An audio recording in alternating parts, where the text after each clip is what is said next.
Labdien, dargie skatītāji, dargās pacientes, ģimeņu locekļi, arī medicīnas personāls. Šodien mēs sākam mūsu noslēdzošo 6. semināru no cikla Apsteidz krūtsvēzi ar veselību pratību. Mēs runāsim par starošanu. Parasti šeit, radioloģijas nodaļā pie reģistratūrās, sākās arī tā starošanas visa procedūra, kur pacienti reģistrējās, un pa šo gaiteni, kuru sauc par zebru vai arī tādu saulainu, diezgan saulainu tagad, virzās uz starošanas nodaļu, kura ar nolūku ir atdalīta no galvenā onkoloģijas korpusa. Dodamies!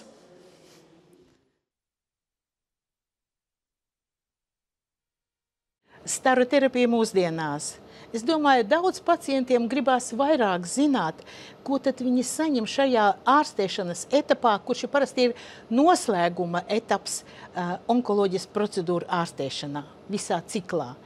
Mums Krūtsvēža biedrībai Vita, tas ir 6. seminārs, kopējā ciklā Apsteidz krūtsvēzi ar veselību pratību. Jo vairāk mēs zināsim, jo mēs mazāk baidīsimies gan no diagnozes, gan no jebkura ārstēšanas etapā. Bet šobrīd es gribu vērsties arī pie visas Latvijas, pie mūsu dargajiem pacientiem, pie ģimenēm ar kārtējo atgādinājumu. Tikai 39% sieviešu Latvijā ir atsaukušies mamogrāfijas ielūgumiem. Mūsu mērķis 80 un 90%. Tikai tad mēs sasniegsim vai izķersim visus krūtsvēža gadījumus 1. vai 2. stadijā. Neatliksim to, bet šobrīd tad vairāk uzzināt un vairāk mums pastāstīs par staroterapiju šeit Latvijas onkoloģijas centrā. Staroterapijas klīnikas nodaļā mums stāstīs vadītāja dr. Zanda Liepa un radiologs terapeits Gins Rausis. Labdien! Es aicinu ārstus un arī jūs, skatītāji, no sākuma paskatīties mazu reportāžu no Stradiņu onkoloģijas nodaļas staroterapijas lineārā pātrinājuma kabineta. Lūdzu video.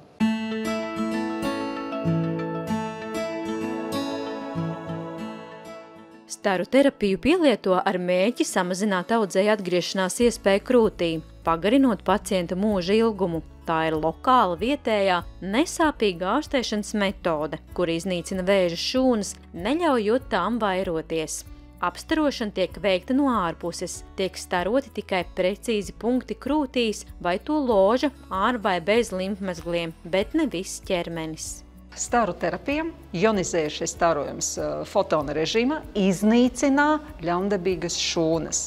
Tāpēc mūsu uzdevums pacienti, kuri veikta radikālā operācijā, vajag profilaktiski apstarot krūts un ar bišķiņ lielāku radikālu dozu apstarot tumora ložu, lai samazinātu lokālā recidīvā risku, iespēju, lai pēc kaut kāda brītiņa tur no sākuma neatauga tas pats tumors. Pēc pasaules vadlīnijām pacientes nāk uz staroterapiju apmēram no 4 līdz 12 nedēļas no operācijas datumā. Protams, mēs ņemam vērā, vai sadzījusi bruce, vai pacienti grib tur palielināt espandera apjomu, un nav problēmas ar ādu, ir uzpildīti espanderi, tad pacienti nāk uz staroterapiju. Parasti tas ir kaut kur 8 nedēļas no operācijas datumām. Pieņemt lēmumu, kuram pacientam vajadzīga šī metode vai nav vajadzīga, to pieņem ārsts, kurš piedalās onkokonsilijā. Staroterapeits, kas piedalās onkokonsilijā, un tad viņš pieraksta pacientu gaidīšanas rindā, un tad mums ir radiogrāfers menedžers, kurš apzvana pacientus un pateica, kura datumā, cikos pacientam jāieradās uz pirmo etapu staroterapijas, tas ir plānošanas kompjuters.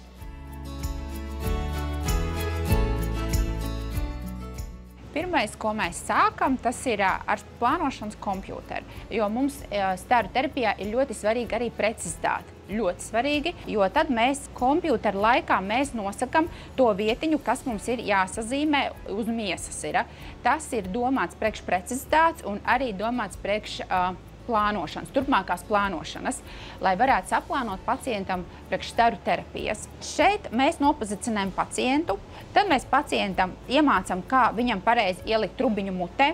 Te mums tiek aiztaisīts arī deguntiņš ciet, lai mums ir deguns ciet, lai elpojam tikai caur mutīti elpojam. Tad tiek dota podziņa, kur pacients pats regulē ar ieelpu, ka viņš ir gatavs startam ievilkt elpu, jo mums tas viss parādās šeit uz ekrāna. Jo šeit viss notiek tā, kā pacients var. Ja pacients nevar aizturēt, tad viņam ar podziņu viņš arī var atlaist vaļā.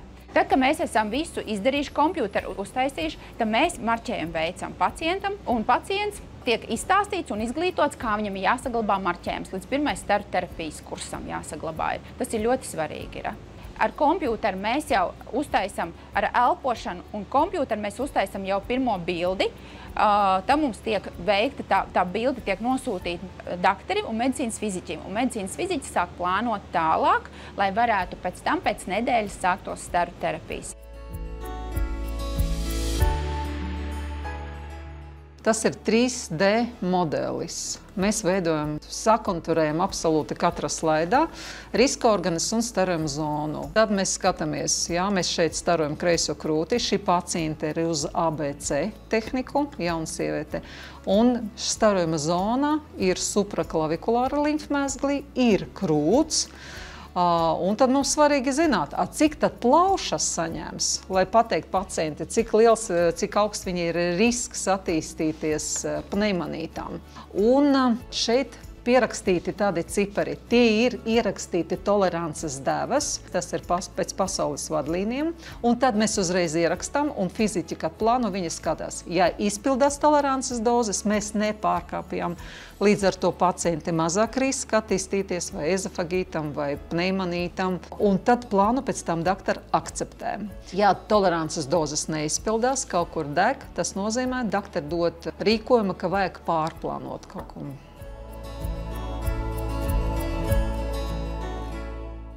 Šobrīd pie mums ir pieejamas pēdējās paaudzes jaunās staru terapijas tehnoloģijas metodes, kuras ir precīzas, ātras un ērtas pacientiem krūtsvēža ārstēšanā, kas būtiski samazina blakus parādības rašanās risku.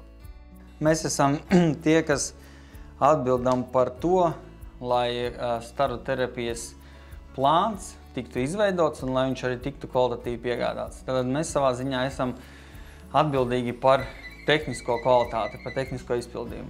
Mēs saņemam pacientu ar noteiktiem uzstādījumiem, ar noteiktām dozām, ko mēs vēlamies piegādāt, ar riska orgānu sarakstu, ar pieļaujamajām tolerances devām, kuras ieteicams, protams, ir nepārsniegt. Tad mēs saņemam šos te visus parametrus un tad mēs ķeramies klāt plānošanai. Šeit mums sākās 4. etaps, kur notiek staru terapija. Tagad sekojiet man līdzi, parādīšu mūsu jauno lineāru pātrinātāju. Šeit mums atrodas jaunas paaudzes lineārais pātrinātais. Uz šī aparāta notiek pacients apstarošanā. Kad pacients atnācā, pirmkārt, radiogrāferi pārbauda, vai šīs ir īstais pacients, un mēs pareizi ielādēsim viņas plānu. Līdz ar to krūšu paliknis ir uzstādīts pēc konkrētiem parametriem, ko radiogrāferi redz kompjutera plānā. Pēc tam meitenes tad nopozicionē pacientu pēc krustiņiem, kas ir uzzīmēti pacientam uz ķermeņā, nopozicionē pēc lāzeriem, pārbauda, vai viss sakrīt, lāzera izocents sakrīt ar uzzīmētu uz ādas izocentru, un tad mēs atstājam pacientu vienu, un radiogrāferi iet ārā. Un tad viņa seko līdzi tam, kas notiek ar pacientu šai procedūrai no ārpuses. Kad esat gatavas, spiežam podziņu, ieliekam elpu.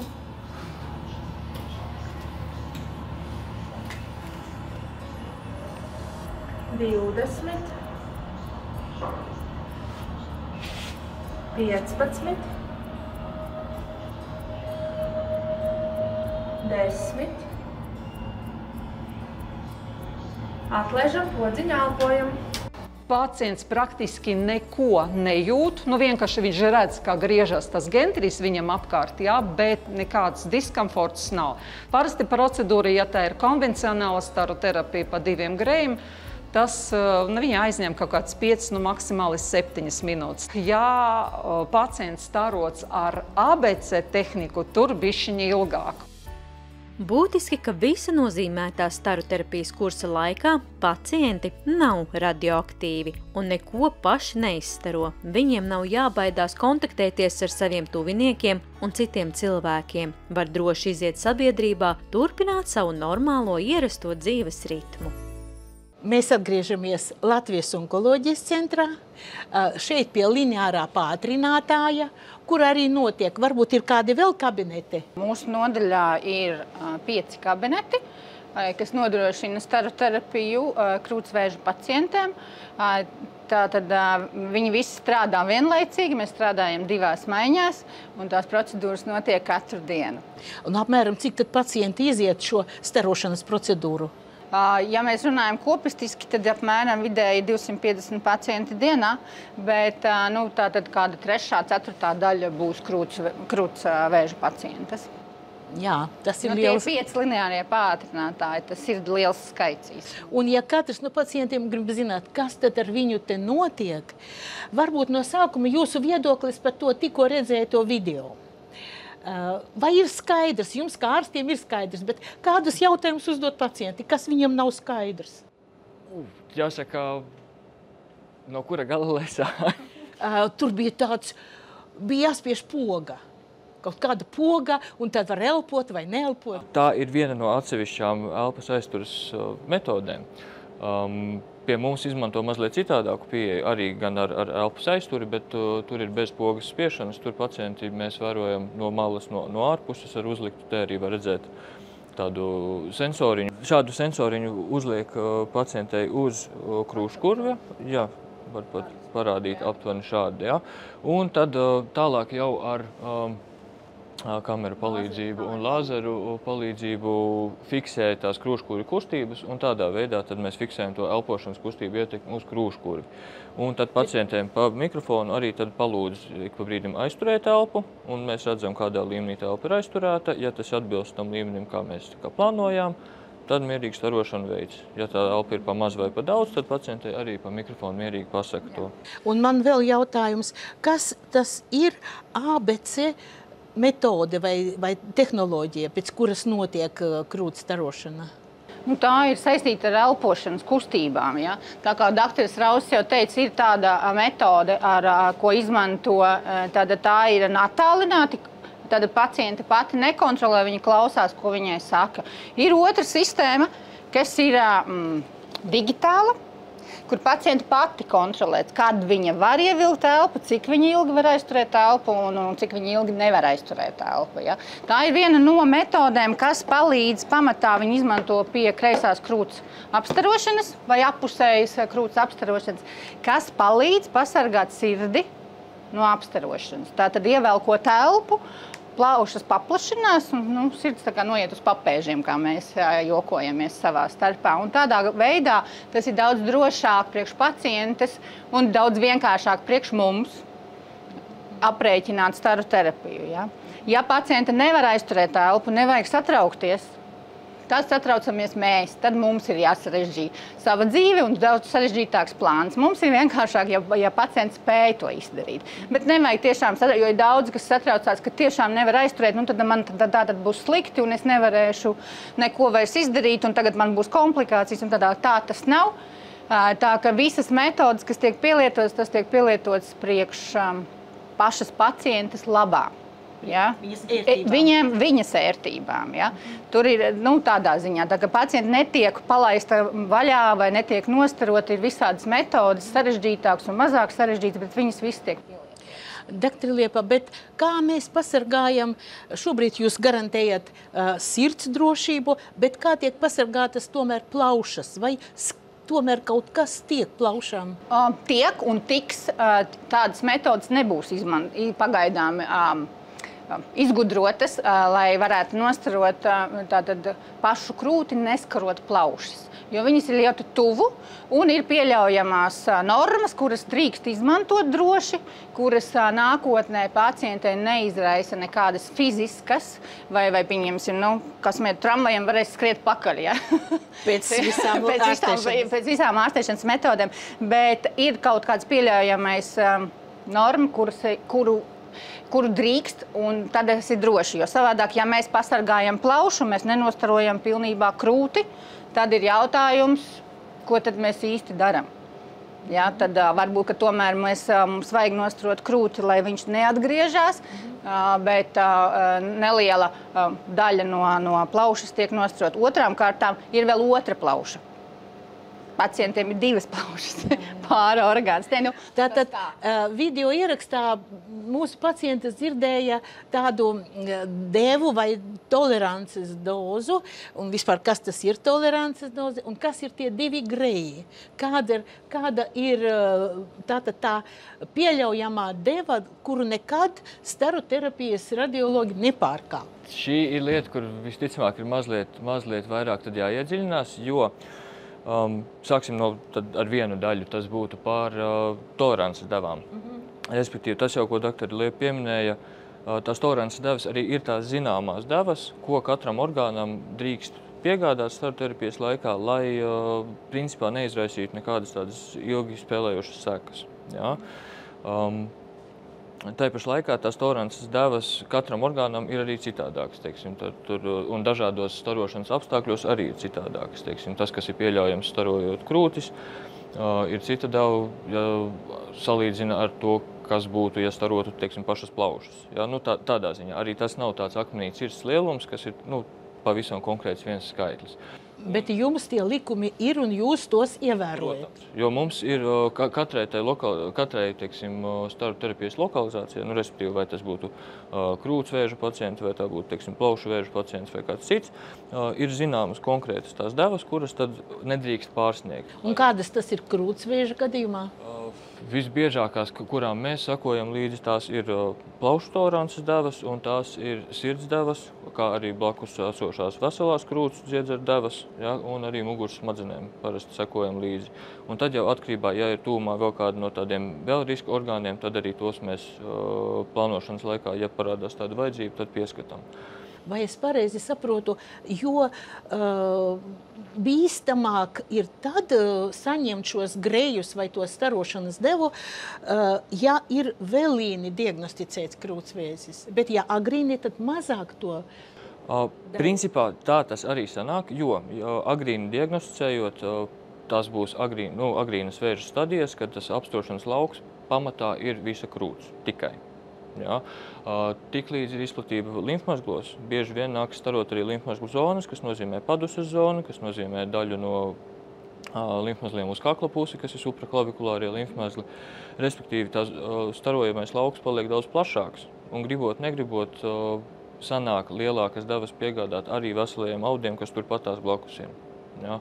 Tā kā noteikti agrīna diagnostika palīdzētu arī šādā veidā, netiešā veidā samazina to lieki saņemto. Un pēc histoloģijas pārbaudes, ja neviena onkoloģiskā šūna nav atrasta limfmezglos, tad limfmezglus arī nestaro.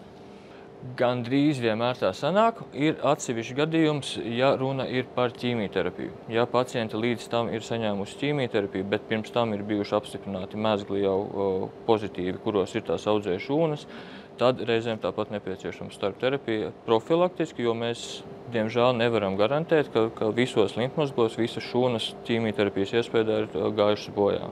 Tāpēc mums nākas reizēm arī starot tomēr limfmazglu zonas. Tā. Bet tātad tomēr jācenšas, lai būtu pirmā vai otrā stadija. Protams. Tas būtu izēja gan jums, gan pašai pacientam. Tas noteikti būtu daudz labāk visiem.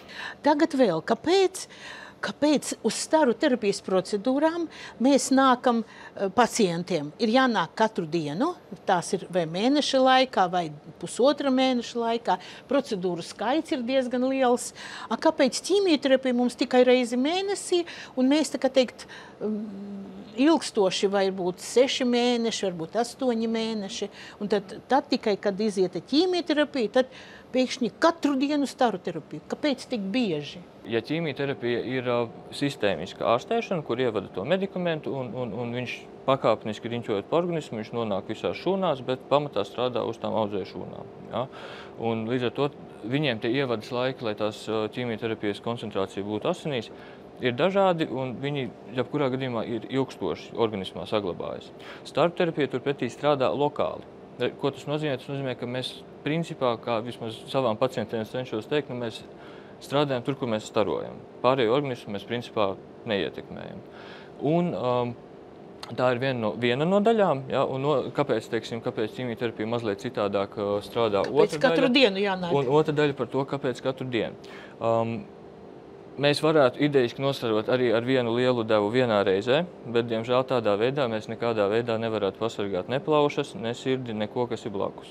Visi normālie audi, kas ir tuvumā krūts ziedzenim, saņemtu tādu pašu lielu devu kā pats audzējs, vai pārpalikušās audzēju šūnas pēc operācijas, ja, un tās bēlīnās blaknes būtu briesmīgas. Tāpēc ar laiku atklāja vēsturiski principā, ka ja sadala tās devas, teiksim, pa tiem pašiem iepriekš pieminētajiem 2 grejiem, kas vienkārši vēsturiski iegājās kā tāda standarta deva, kādu dot vienā reizē, jeb frakcijā, ja, tad sasniedz tādu līdzsvaru punktu, kurā vienlaicīgi audzēju šūnām tas starojums ir pietiekami liels, lai viņas iznīktu, bet tas starojums ir pietiekami mazs, lai normāli audi starp tām starošanas reizēm paspēja atgūties. Un līdz ar to tas, ko mēs darām, ir starojam katru dienu ar domu, ka audzēju šūnas atgūstās sliktāk, līdz ar to viņas mirst vairāk. Ja? Un tāpēc laikā normālie audi pēc iespējas spēja atgūties.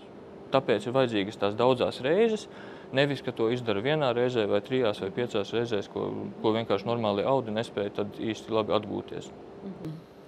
Tātad, cik es pareizi sapratu, tieši krūtsvēža pacientiem ir svarīga tieši ārējā starošana. Un kaut ko tam līdzīgi bija nosaukuši radiologi, kad diagnosticēja krūtsvēzi. Bija tāda stereotaktiskā diagnostika krūtīm. Vispār ESMO vadlīnijās pieminēti arī citi veidi, kad radioaktīvā iedarbība notiek uzņemot kapsulas, piemēram, vai arī radioaktīvas vielas tiek ievadītas caur veinu intravenozi, un tas arī iedarbojās. Tātad ir kopumā 3 tādas lielas grupas, kā mēs teorētiski zinām, starošanas visā ārstēšanas ciklā. Sakiet, lūdzu, kāds Latvijā vispār lielākais vairums pacientu, kāda starošana ir iespējama Latvijā?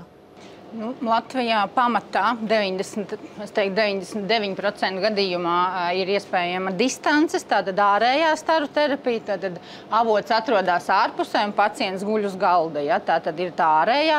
Ir arī iekšējā tā saucamā adatu terapija, kur, kas ir pacientiem nepatīkama, ar diezgan lielām komplikācijām, un savā laikā bija diezgan plaši izmantot tāda adatu terapija, kad dur cauri krūtī un pievada tur radioaktīvo izotopu. Tāda metoda. Un vaļējā parasti netiek pielietota pie krūtsvēža ārstēšanas, tā pamatā tiek saņemta priekš vairogdziedzera vēžiem, tiek ievadīts preparāts, intravenozi vai arī iedzerts, un tad viņš ir kaitīgs, un tad viņi neiet ārā 7 dienas un tā. Bet tas attiecās uz vairogdziedzera vēžiem, tas uz krūts vēžiem neattiecās. Tad pamatā tā ir ārējā, latviski sakot, distances vai ārējā staru terapija. Latvijā pamatā ir tikai distances staru terapija, tā arī ir visnekaitīgākā un visvienkāršākā. Un es gribēju vēl piepilst par tām tolerancēm. Tās tolerances nav izdomātas mums šeit onkoloģijas centrā vai Latvijā. Viņas tiek noteiktas pasaulē. Tātad tās ir zināmas, kuras nedrīkst pārkāpt. Zinātniski pierādītas un visa pasaule pēc viņiem strādā. Ja, tā kā tā. Es zinu, kad lieli finansiālie ieguldījumi tiek veltīti šo aparātu ierīkošanā, un ir arī nosacījumi, ko cenšas slimnīcās ievērot un pieprasa finansējumu, lai šie aparāti būtu jauni, lai viņi novecojot netiek izmantoti pēc tam. Šajā ziņā mums ir veci aparāti, lineārie pātrinātāji, vai tomēr viņi ir pietiekoši jaunas paudzes? Mēs ar lepnumu varam pateikt tā, ka šie visi aparāti ir knapi gads. Viena ir 18. gada, ir 20. gada, un šogad mēs ar vēl vienu lineāro pātrinātāju uzsākām atkal jaunu darbību. Tā ka šie aparāti visi ir jaunuļi.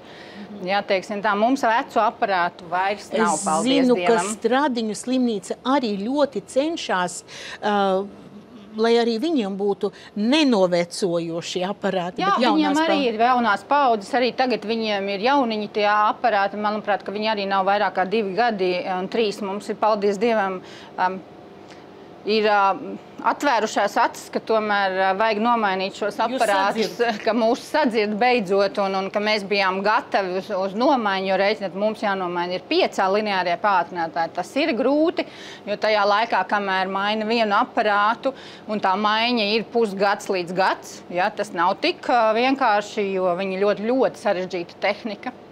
Un tad tajā laikā tie pacienti visi tiek pārvirzīti uz citiem aparātiem. Ko jūs varbūt esat informēti par situāciju Daugavpils slimnīcā un Liepājā? Daugavpils un Liepājas slimnīca arī ietilp šajā projektā un arī tiek uzstādīti jaunie lineārie pātrinātāji. Liepāja, ja nemaldos, sāka strādāt šogad martā un Daugavpils atsāka šogad jūnijā. Tā kā arī tieši tādi paši lineārie pātrinātāji un ņemot situāciju nedaudz atšķirīgu no Stradiņu slimnīcas, tad mums ir Liepājai, Daugavpilī un onkoloģijas centram ir pilnīgi vienāda aparatūra. Un mēs esam saslēgti visi vienā sistēmā. Tātad, ja Daugavpilī vai Liepājā ir kaut kādi jautājumi vai kaut kādas, reizēm jau gribās kaut ko pakonsultēties un tā tālāk, tad tas viss ir iespējams. Mums ir vienota sistēma, mums nevajag pārsūtīt datus. Mēs vienkārši atveram savus datorus un sarunājamies. Jā, mums ir konference pa lielam. Jā. Stradiņi šajā sistēmā, diemžēl, nav klāt, jā, bet gan jau ar laiku izveidosies. Un tas ir daudz vienkāršāk un drošāk, tāpēc, ka daudz kas iet uz priekšu, daudz kas mainās. Un Daugavpilī un Liepājā varbūt nav tik daudz to pacientu un tā pieredze nav tik liela, tāpēc arī reizēm varbūt, ka ir drošāk, ja pakonsultējās. Viņi arī to izmanto. Vēl pacientiem, varbūt vīriešu onkoloģijas tāds populārs nosaukums ir starošanai Cyberknife vai tas ir starošanas nazis. Tas ir pie prostātes vēža, pie citām diagnozēm, bet drusciņi pastāstiet, cik efektīvi ir tāda starošana, vai viņa arī iespējama citās diagnozēs? Ārstēšanai ar Cyberknife, es teiktu, efektivitāte principā ir līdzīga tāda pati kā mums. Mēs esam, ja skatās pašos pamatos, tad starojums ir tas pats, ko izmanto. Un jūs darat to pašu arī, ko Siguldā, to pašu arī šeit? Daram arī mēs šeit, galvenā atšķirība, kas būtu pašiem aparātiem, tas, ka Cyberknife pamatā ir pielāgots tam, ko sauc par radioķirurģiju. Ja, kad dod lielas devas, maz reizes un tādā veidā ārstē pacientu. Viņiem ir salīdzinot... Kā tās šūnas, tātad mērķi uz tām vēža šūnām, viņas atmirst un organismu pats viņus evakuē, vai kā? Visbiežāk tā arī tas ir, tikai tas nenotiek tā uzreiz zibenīgi. Visbiežāk ir tā, ka to nostaro un to efektu jau redz pēc pusgada reizēm. Jā, tas var... Kā kuram? Es gribu atgādināt, ka Cyberknife ir tikai nosaukums aparātam. Tieši tāpatās radioķirurģiju var veikt ar šo aparātu, tāpat ar Cyberknife.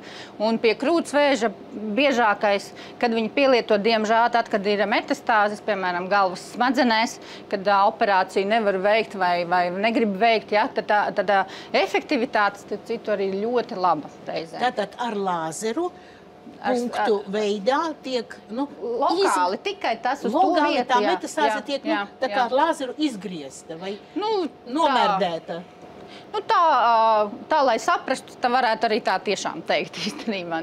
Drīzāk tā varētu teikt nomērdēta. Nomērdēta, jo viņa ir tā, ka uzreiz izzust, neizzūd, viņa ar laiku tās šūnas atmirst, no viņas organisms, kā visas mirušas šūnas, lēnām uzsūd. Bet neaizmirstiet, ka tas radioķirurģija ir uz vēža šūnām. Tas nav tad, ja, piemēram, ir veikta krūts saglabājoša operācija, un tagad es te vienu reizi iedos, un es varu staigāt. Ja? Tā gluži nav, ir katram savs mērķis, jo tur ir cits ārstēšanas stils, un cits, kā jau es teicu, mērķis īstenībā. Ja? Video ierakstā izskanēja tāds, ka teikt, plāna sastādīšanas veids. Vienu plānu sagatavo, pamēģina. Ja nesanāk tāda apstarošana, tad plānu maina. Cik reizes jūs varētu vienam pacientam mainīt šo plānu, kā jūs pielāgojat, jo es tā jūtu, ka pats atbildīgākais etaps sastādīt precīzu starošanas plānu. Jā. Precīzi starošanas plānu, lai iekļautos tolerancēs. Kamēr mēs neiekļausimies tolerancēs, tikmēr tas plāns netiks starots.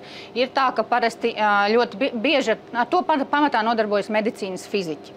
Un plāna sastādīšanai viņiem ir vajadzīgs diezgan liels laiks. Ja?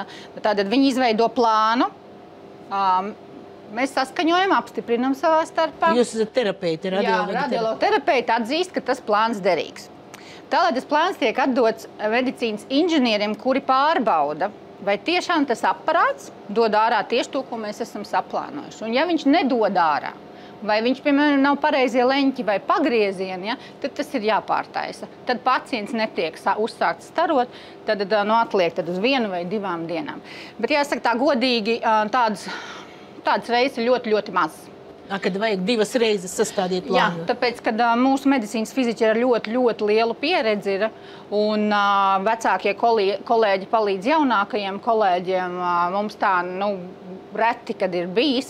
Varbūt, kad reizēm tā procedūra tiek atlikt uz priekšu pa 1 dienu, jo vienkārši fiziski nepaspēja. Rinda. Tas arī, diemžēl, gadās mums arī visādi, ja, teiksim tā, un fiziski nepaspēja. Un tad vienmēr ir tā doma, tad man jau ir sliktāk, tad man tur nevar saplānot vai vēl kaut ko. Parasti nevajag uztraukties. Labāk ir atlikt 1 vai 2 dienas, bet nostarot tieši to plānu individuāli tas, kas jums ir vajadzīgs. Precīzi šim pacientam. Precīzi tikai viņam. Tikai šim pacientei vai pacientam. Vēl tāds sievišķīgs jautājums, un Krūtsviešu biedrība Vite panāca jau 2. gadu sievietēm valsts apmaksā krūts rekonstrukcijas, un tajā gadījumā, kad krūts rekonstrukcija notiek vienmomentāni, turpat uz operāciju galda, tātad izņem audzēju un jau saliek pirmo etapu, varbūt expanderi tajā krūtī.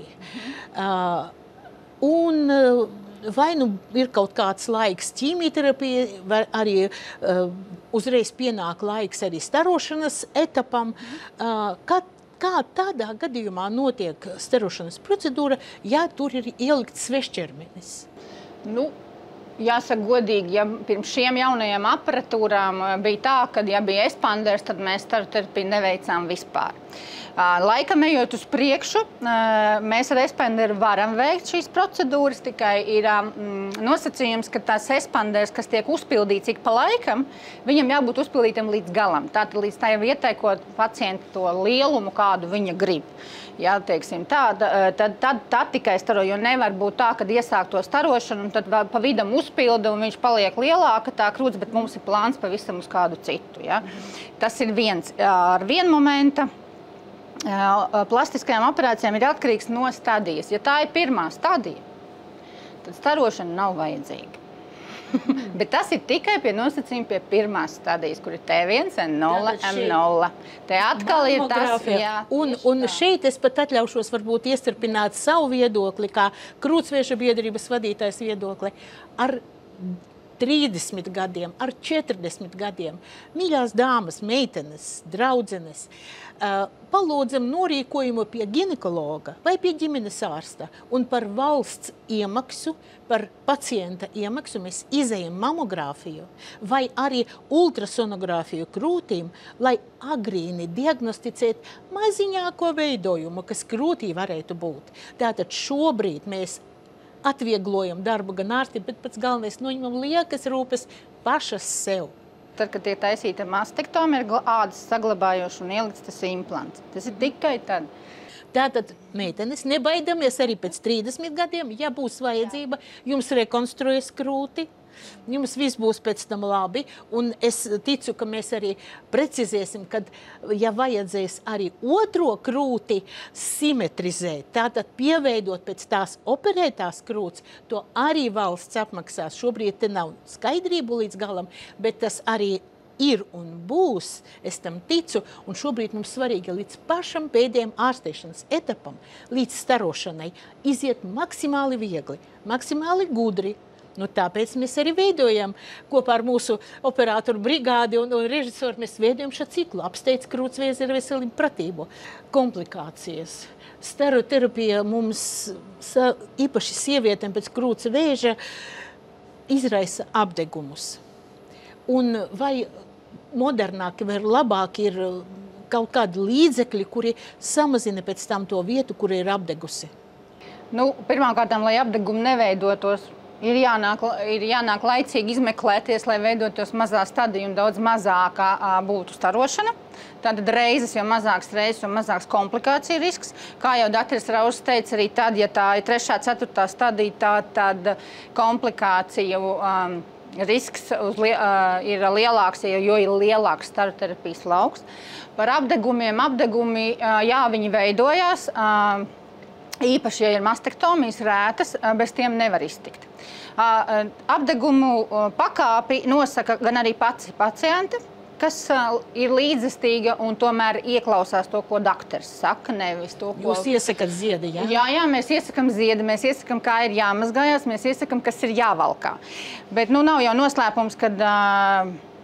sēžam rindā un klausamies visu, ko citi saka. Vai arī internetā izlasam. Un tad pamēģinam. Jā, jo dažreiz kombinēt nevis medikamentus, bet tātad krēmus vai ziedus nevajadzētu. Un to vajadzētu saprast. Tomēr vajadzētu ieklausīties, ko doktors saka. Mums, piemēram, ir iespēja, ja ir kaut kas, kāds nesaprotams jautājums, var sameklēt doktori katru dienu. Tātad savu ārstējošo ārstu var dabūt katru dienu rokā. Vai arī, ja viņu nevar dabūt rokā, ja viņš nav pieejams un tā tālāk, tad radiologa asistenti ir apmācītas ļoti labi, lai tiktu galā. Ja ne, tad sauc ārstu. Jā, bet nepaliek tā, ka ar apdegumiem tagad paliek arvien mazāk par cik iet tehnoloģijas jaunās uz priekšu. Jā, iet uz priekšu un komplikācija risks ir mazāks, bet tas patreiz nav neizbēgami.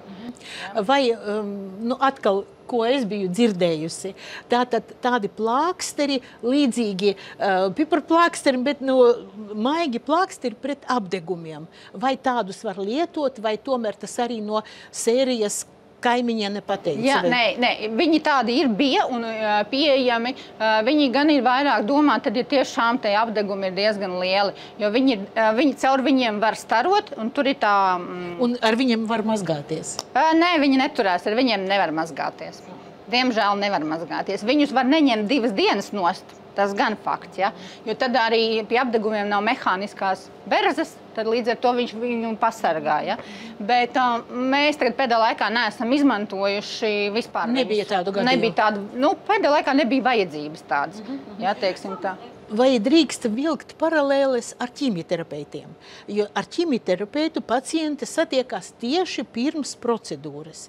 Vai katru dienu pirms starošanas procedūras pacienti satiekās ar savu staroterapeitu?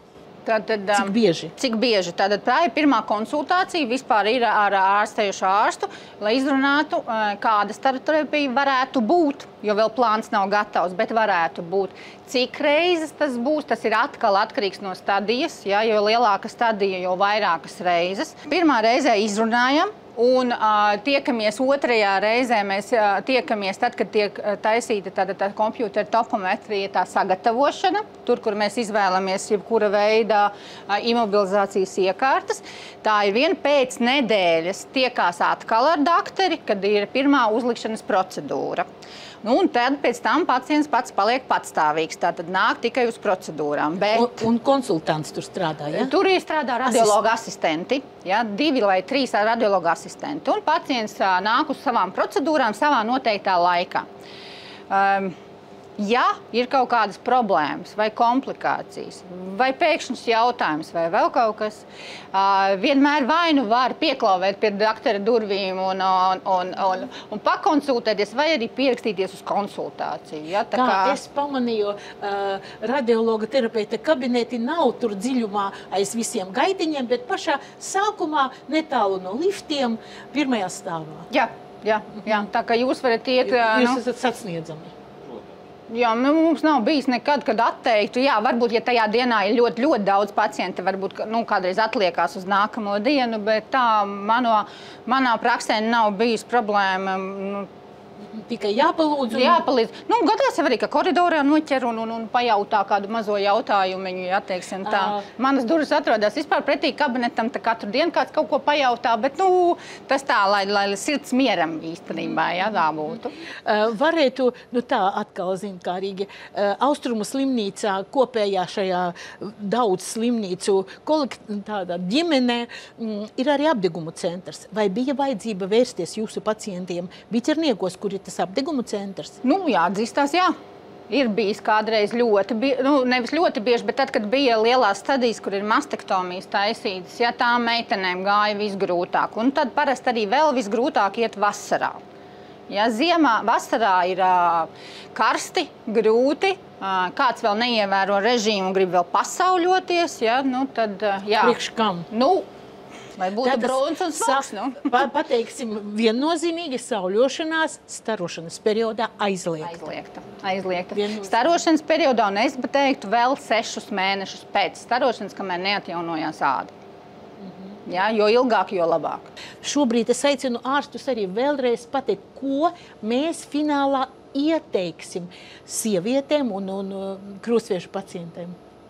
Mans, laikam, galvenais novēlējums tiešām būtu arī sakot jau iepriekš izskanējušam, ka tā laicīgā diagnostika principā arī ir tas, kas vairāk var palīdzēt pašām pacientiem. Jo mazāk stadija, jo mazāk invazīvu vispār ārstēšana ir nepieciešama. Kā jau minēja dr. Liepa, ir atsevišķi gadījumi, kad iespējams arī vispār bez stariem iztikt pat ļoti mazās stadijās un pie specifiskām situācijām. Ja? Bet arī, ja tie stari ir vajadzīgi, pie laicīgas diagnostikas būs maza stadija un stari būs pēc iespējas mazāk. Es gribētu pateikt, nebaidieties, dariet un uzklausiet gan sevi, gan savus tuviniekus, gan arī dakterus. Ir grūti pieņemt šo diagnozi, bet ar to var tikt galā. Ar to var tikt galā un arī to tiek galā. Protams, kā vienmēr ir laicīgi to visu darīt, bet arī, ja ir bišķiņ palaidies un nokavējies, nevelciet garumā, bet tomēr mēģināt ieklausīties speciālistos. Ja arī nepietiek ar vienu, aiziet pie vēl kāda speciālista un pakonsultējieties, bet nodarbojieties ar tradicionālo medicīnu, ar tiešām zinātniski pierādītu medicīnu un ar ļoti labiem rezultātiem. Nebaidieties, nāciet un izdariet tas, kas ir jādara. Un man atliek tikai pateikties šobrīd Latvijas onkoloģijas centra staroterapijas klīniskās daļas radiologiem, terapeitiem, vadītājai Zandai Liepai un doktoram Gintam Rausim par šo sarunu un iedrošināt sievietes agrīni diagnosticēt, ja gadās krūtsvējs, bet būt veselām un arī pēc ārstēšanas arī tālāk atplaukt un turpināt dzīvot. Paldies jums!